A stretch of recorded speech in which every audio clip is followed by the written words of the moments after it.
et avec votre esprit. Évangile de Jésus-Christ selon saint Matthieu. Gloire à toi, Seigneur.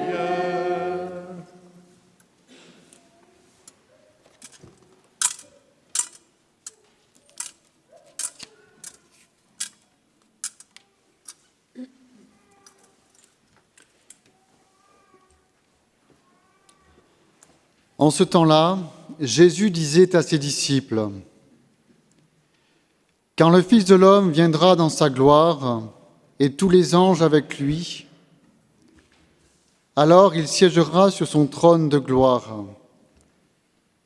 Toutes les nations seront rassemblées devant lui. Il séparera les hommes les uns des autres, comme le berger sépare les brebis des boucs. Il placera les brebis à sa droite et les boucs à sa gauche.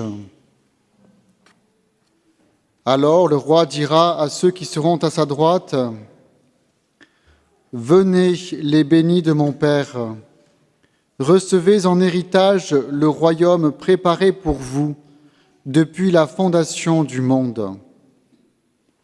Car j'avais faim, et vous m'avez donné à manger. J'avais soif, et vous m'avez donné à boire. J'étais un étranger, et vous m'avez accueilli. J'étais nu, et vous m'avez habillé. J'étais malade, et vous m'avez visité. J'étais en prison, et vous êtes venus jusqu'à moi. Alors les justes lui répondront: Seigneur, quand est-ce que nous t'avons vu? Tu avais donc faim, et nous t'avons nourri. Tu avais soif, et nous t'avons donné à boire.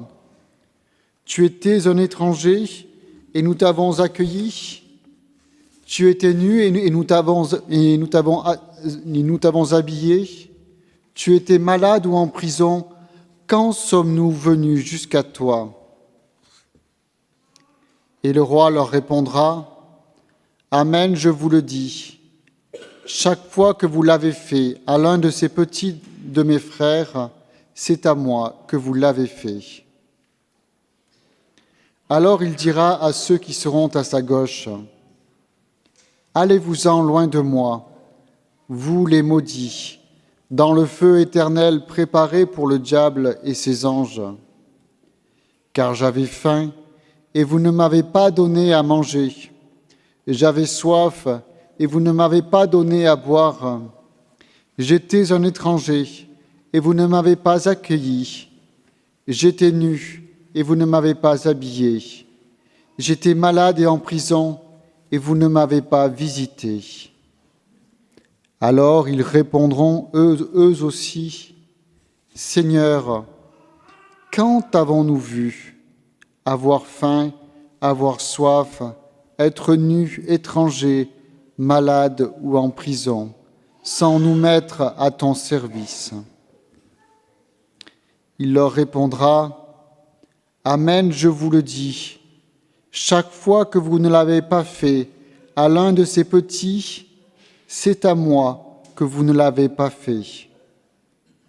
Et ils s'en iront, ceux-ci au châtiment éternel, et les justes à la vie éternelle. Acclamons la parole de Dieu. Louange à toi, Seigneur Jésus.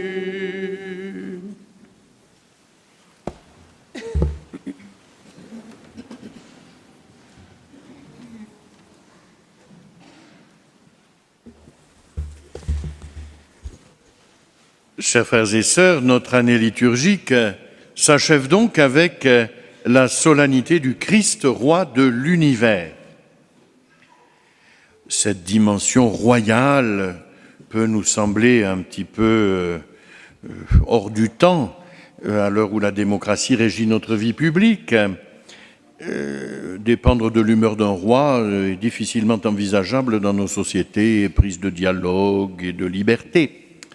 Pourtant, c'est bien à un roi que le Christ va se comparer dans l'évangile que nous venons d'entendre. Il siège sur un trône de gloire, il rassemble toutes les nations et il les juge.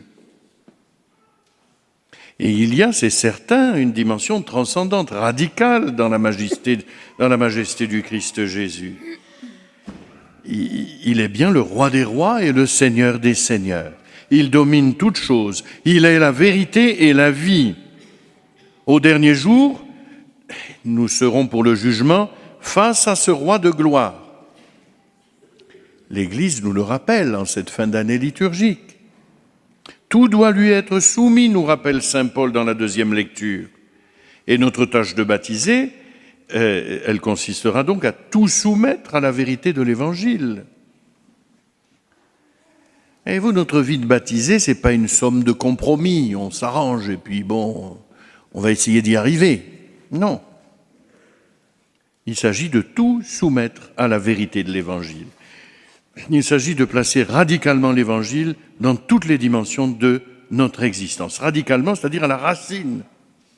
De puiser notre vie comme une racine dans la vérité de l'Évangile. La prière du Notre Père le dit clairement. Que ta volonté soit faite. Et souvent, quand je vois qu'on pose un cierge, j'entends que ma volonté soit faite, Seigneur. Je dis, tiens, quelle drôle de prière. Comme le Christ a accompli la volonté du Père, il nous revient de faire de même à notre tour. Nos paroles, nos choix, nos engagements doivent être en toute logique l'expression même de la volonté de notre Père du ciel. C'est notre vocation, notre mission. Jésus accomplira la volonté du Père lui aussi.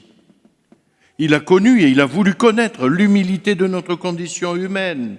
Il a traversé toutes les humiliations pour épouser jusqu'au bout notre condition humaine, jusqu'à son extrême faiblesse, jusqu'à la mort.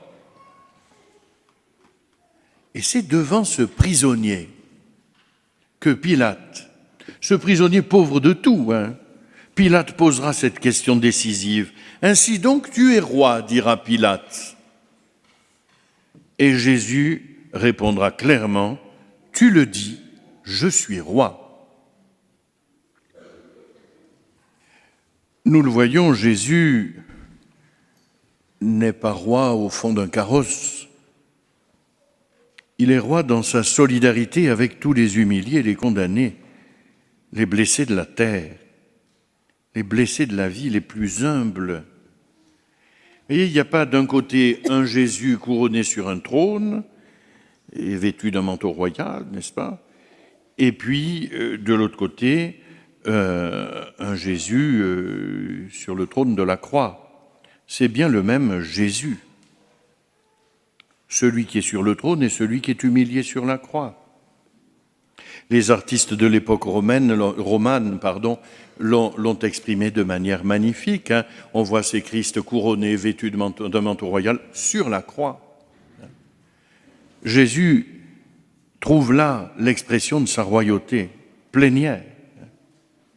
Pour parachever sa mission de sauveur, Jésus doit enfin remettre le pouvoir royal à Dieu son Père, comme le disait saint Paul. Et saint Paul poursuivait, « Quand tout sera mis sous le pouvoir du Fils, lui-même se mettra alors sous le pouvoir du Père, qui lui aura tout soumis, et ainsi Dieu sera tout en tous. » Chers frères et sœurs, en ces derniers jours de notre année liturgique, goûtons le temps. Il a une saveur, le temps qui passe. Voilà. Pas celle du vin chaud et des chalets des marchés de Noël. Non.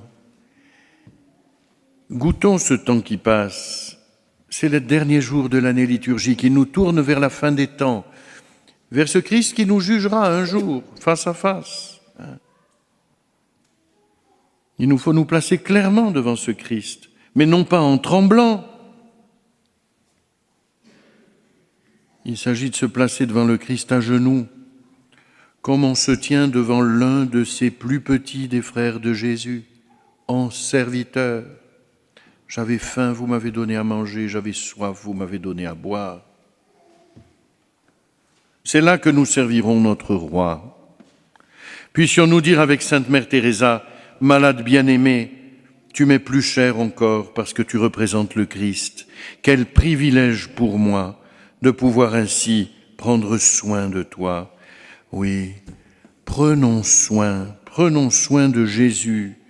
Prenons soin de Jésus dans les plus petits. Chers amis, notre salut en dépend. Ne l'oublions jamais. Amen.